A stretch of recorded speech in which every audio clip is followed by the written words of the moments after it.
I'm King Link, and it's a little bit after April Fools of 2023. We've made it through another year of those unfunny jokes as well as Sonic apparently being murdered. But that just means it's time for the Humble Choice April 2023 review. This month has a ton of major titles, a lot to talk about. As always, I played each game on stream for about an hour, and now I can tell you what each game's about, how they feel, and who should check them out. We have a completely bizarre game to start with, so without further ado, let's get to it.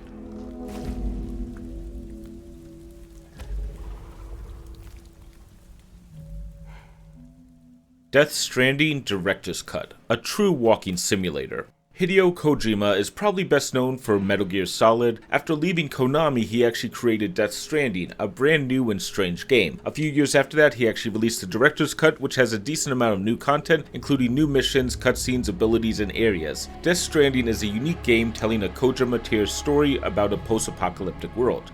It's hard to really explain why this game is so good without really explaining the full story, and the story is filled with important secrets, so this is a game to be tackled a bit blind. On the other hand, the gameplay is a mixture of exploration and walking, which probably will sound odd, but it is strangely compelling. There are two issues I feel that are important with Death Stranding. The first is that while there are a ton of different things to do, the core of the game is getting from point A to B, and many people complained about the lack of combat in the original release of the game. The other is that while this has a crazy Kojima tier story, the story and the gameplay often feel disjointed, almost like they could have came from different games. But if you enjoy both of them, it won't be a big issue. Pick this up if you want the usual Kojima insanity. This man tells stories that are unique and oftentimes brilliant, but also challenging, and they will take a lot of thought, as well as playing the entire game to really grasp what's going on. If you ever find yourself wanting to go for a long, beautiful walk, Death Stranding will be there for you as well. But I'll also be honest, if it wasn't for Kojima's name, I don't think this game would have sold as well. Even with all of that though, I still heavily enjoyed this title, but it's not going to be for everyone.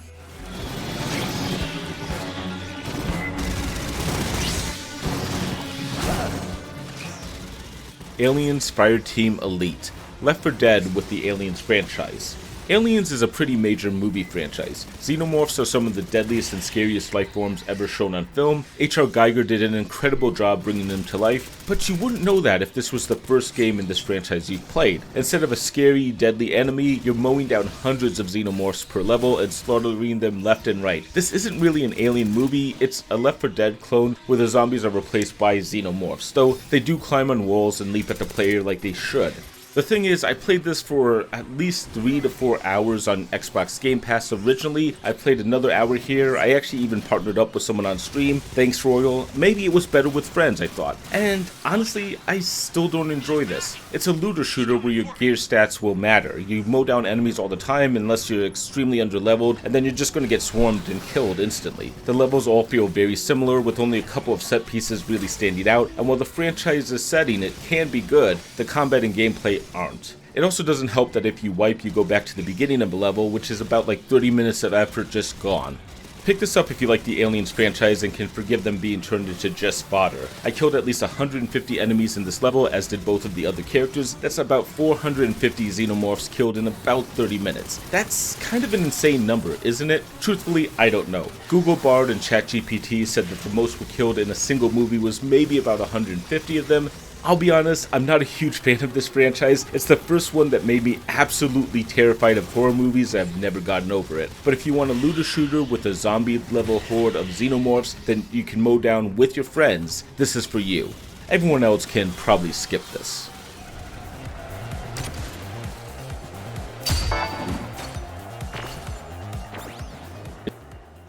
Rollerdrome, Tony Hawk with guns. You know, it's a very common thing to call this, but you're about to see why. Rollerdrome has players competing in a new game format where they rollerblade around, shoot up enemies, and do amazing tricks to earn additional ammo. The movement and trick system heavily remind me of the Tony Hawk Pro Skater franchise, and the combat adds in a slowdown mechanic and a combo mechanic as well for the score.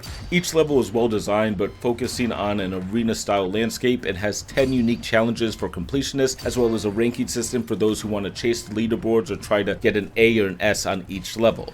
I have heard this isn't the longest game, with people putting in it about 4 to 12 hours depending on how much players really want to tackle. The shooting will force purists who want to do extreme sports and tricks to tackle something a little bit different, and the required tricks for reloading may frustrate shooter fans, but if you exist at that sweet spot between those two genres, this will feel like nothing else. It's a fresh and novel idea and well executed. Pick this up if you want to play Tony Hawk with guns. There's a reason why people keep saying that about this game, but that's also what I find brilliant about it. It's a very simple concept that works so well, and it's obvious enough that it can be summed up in a single line. I played it for about 2 to 3 hours the day before the bundle came out, and I honestly just want to come back and keep playing more. I'm also hopeful we see a sequel to it with larger or more variety in their levels, and also this game was made by the same team who did Ollie Ollie World, so really kudos to those developers. It's another game that's just brilliant. I don't even know why I'm fixing you a sweet car for graduation. Life is Strange 2: The Complete Season. A dated and flawed, but interesting piece of fiction. Life is Strange 2 is a story about a pair of brothers who have to find their way together. It's about two Hispanic teens who are on the run and where life will take them. This is a Telltale-style narrative with great main characters and an interesting story, most of the time. There are interactions, and the story does take players' choices into account for how the journey goes, even if the ending is predetermined. The original Life is Strange was amazing, as was the prequel, and True Colors is a worthy heir to the franchise. But there's one game in the franchise that I don't give as much praise for. Obviously, it's this one. I'll say it again, the main characters are brilliantly written just like all the others, especially with that style of writing for teenagers that most games miss. Yet the antagonists, villains, and so many other characters here feel so one-dimensional or just mustache twirling, which harms the narrative when the game just is trying to kick the player forward with these weak characters. I also feel this game is a little bit dated in a lot of ways. It's talking about America in 2018, but at times it feels as far removed as 1950s, especially with as heavy-handed as the story goes at times, and perhaps doesn't go far enough. Pick this up if you enjoy good stories. I know I've kind of said the opposite, but the thing is, Life is Strange is a good series, and there are points of Life is Strange 2 that are as good as the previous games. It's just not as consistent as those games. At full price, I gave this game a 6 out of 10. I still buy that, but in this bundle, it would be a far better deal, and maybe you'll enjoy it more than I did. Oh, and a little note, there is some coarse language and drug use in this game. The teenage characters feel realistic in that way, but if you're looking for a clean game, well, this one isn't it.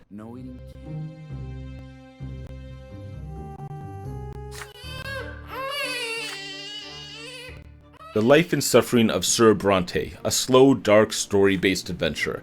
The Life and Suffering of Sir Brante is a choose-your-own-adventure game. There's a little more strategy than a typical visual novel, stat-based choices, and relationship systems, but as I played the game, I remembered all those times I picked up a choose-your-own-adventure book and picked a bunch of different options to work my way through that story. Sir Brante does the same thing with more stats and stories. This is also a dark story in a rather troubled time. The problem is, I dislike how heavy-handed this story can be. A good story usually gives players hope before dashing it in front of them, but in Sir Brante, everything is bad. The world is pain and suffering, and then more pain and suffering. Hell, even your grandfather might kill you early on because, reasons. This is made by a Russian studio, and Russian literature tends to be darker and depressing, but man, this was a bit frustrating because rather than give the player happiness and then steal it away to drive down the story, this is just pain for most of the game so far. Pick this up if you like story-based games. There is no voice acting, and most of the game is just flipping through pages and making choices. If you can get over the dark and dreary story, there are interesting choices in gameplay, but there's also a feeling that you're going to be min-maxing your character more than enjoying the story itself. You can disable this game for displaying those results, but that's not the intended way to play this game. This is camp!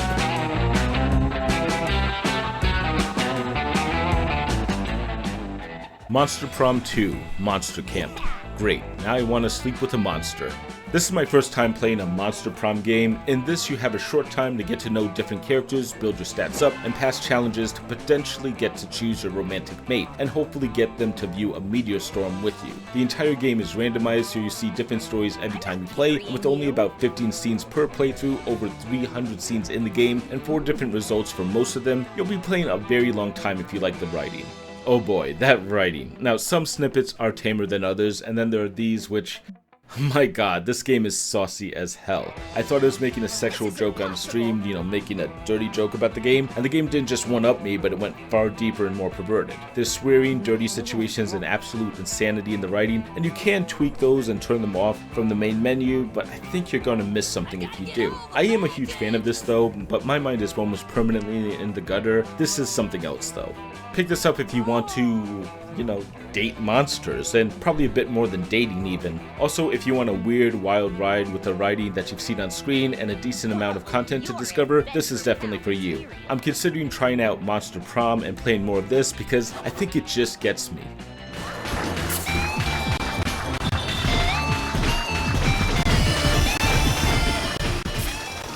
Revita, a twin-stick shooter with a big update coming.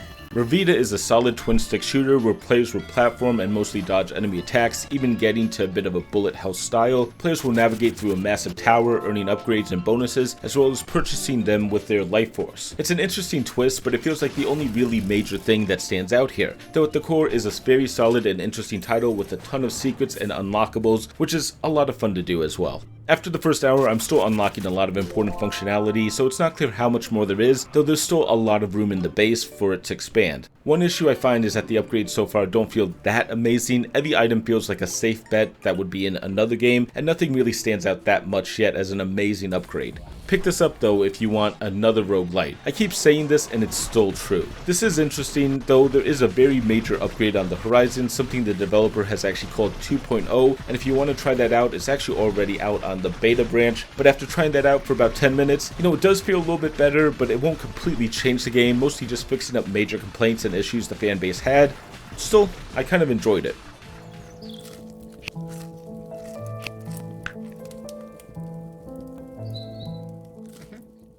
Founder's Fortune, The Sims with more resource management.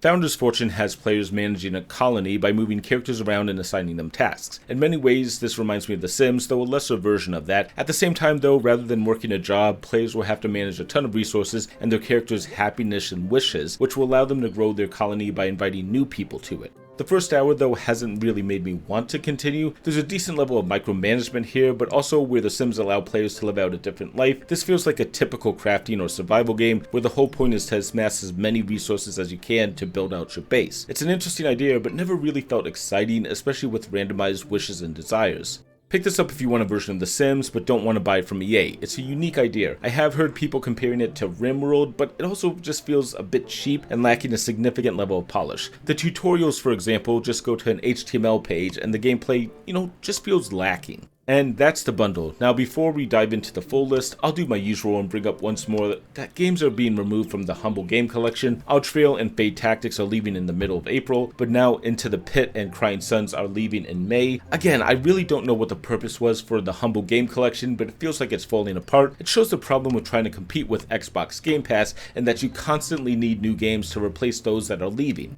With that out of the way, let's talk about the value of the bundle, and this month it's not that bad. 3 games have never been cheaper than $12, even on their best day. Life is Strange is listed at $0, but that's due to having the first episode free, I believe. It's usually going for, I think it's $12 during the Steam sale, maybe $8, as best I can find. Also, if you have the original version of Death Stranding, you can upgrade that for just $10, which isn't on this list. There is, however, I want to mention a problem with that upgrade and a workaround that feels a little bit janky, so if you have the original version of Death Stranding, I'm going to be posting a link on how that works in the description. The games themselves, though, were enjoyable, and I actually found a few new games that I'm dying to get back to right after this video. I do find it odd that there's a weird connection with both Monster Camp and Sir Brante as both visual novel-esque games with stat systems, but that's the way these things go. And actually, then there's also Life is Strange for another story-based game. If you're a fan of that genre, that's not a bad combo at all. Let's go to the tier list. I'll say this month I again ignore the prices. I'm just telling you how I feel about each title or which game I'm going to be playing the most of. We have games worth the full bundle price, strong contenders, average game, and misses. and we're going to be actually using that last category a little bit. We start with Aliens Fireteam Elite. I know some people are going to really enjoy this, but it's just such a mediocre looter shooter that takes one of the best monsters and makes them into fodders. I'd rather go play Aliens Isolation, Left 4 Dead, Back 4 Blood, and Deep Rock Galactic, and that's just games I'm thinking of off the top of my head. I really can't recommend this one though. The other miss is Founder's Fortune. It's an interesting idea, and maybe with a lot more polish this would work, but it feels like there's a tutorial missing, glitches, and just a rough outline of how to make this game enjoyable. It's as if they chose the worst parts of The Sims and mixed it with the worst part of survival games. Next up, we have the average games, and I'm going to start with Life is Strange 2. Playing this game does remind me why I actually love the series, but I also remember how much I didn't enjoy this specific title. I gave it a 6 out of 10 like I said, and I still stand by that score. I just wish they put True Colors, Before the Storm, or even the remasters into the bundle instead. The other average game is The Life and Suffering of Sir Brante. This might be better as you play more, but man, I really don't think I want to return. Even though I love storybooks, the depressing writing and the fact that everyone feels like an unlikable character got to me in the end. It feels like there's no hope available to players, which makes me struggle with this title, but I do feel like it's on the cusp of it being even better. And after 2 tiers, we have 4 games down at the bottom, but there are still 4 to go, so where will they land? The strong contender, yes, just one this month, is Revita. I'm going to be basing this off the hope that the 2.0 patch will fix a lot of people's complaints, and there is a lot more content that I have not reached yet. It does feel rather strong, and I got decently far in my first run before my general suckitude showed up and made me struggle. There's probably a lot more to unlock, so there's quite a bit more to explore in this game. And we'll just continue onwards to the games that are worth the full bundle price, at the bottom of which is Monster Camp. Yeah, it's currently cheaper than the bundle, but I'm also considering picking up the newest game because I really like the writing here a lot. This makes me wonder if Monster Camp is hitting me like Homestuck hit its fans, if you remember that title from long ago. Either way, I'm going to be investing a lot more time into this series. The middle title in the full bundle price is Rollerdrome. I grew up with Tony Hawk. I love those titles, and now someone put a shooter into the middle of it. Truthfully, I bought this title before this bundle came out and have no problem with that. This is a great title, and it's clear why everyone was talking about it just last year, and now you get a chance to play it.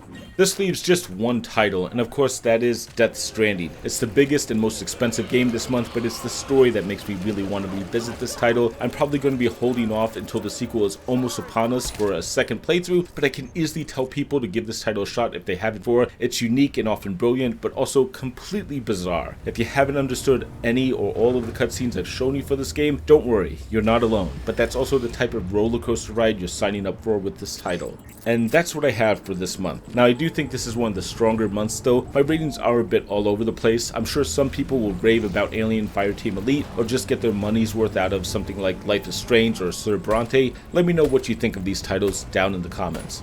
And if you made it this far, thank you for watching, and of course consider subscribing. It always helps out and lets you be one of the first to see my next video. Liking, sharing, commenting also help as well, as you probably know. I also want to bring up another video I put out this last month about 2 very classic titles that are near and dear to my heart, Final Fantasy IV and Final Fantasy VI. If you're interested in that video or know someone who would be, check it out.